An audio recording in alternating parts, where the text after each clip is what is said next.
natti badeen beekuusin maaltu naan taane aariyaataan kootu manniru anumaan taane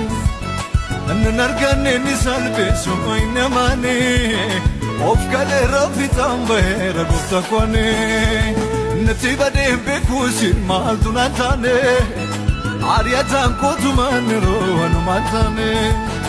nan arganne ni salpheessu inni maane of galeera fiixaan baheera gooftaa koone kana akka keenaaf oleen jiru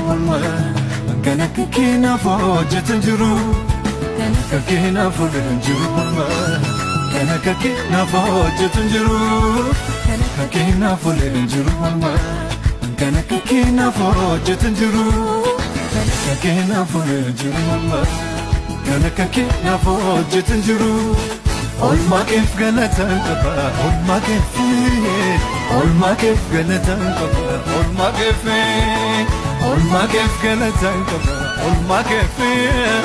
olmaa keef galataan qaba olmaa keef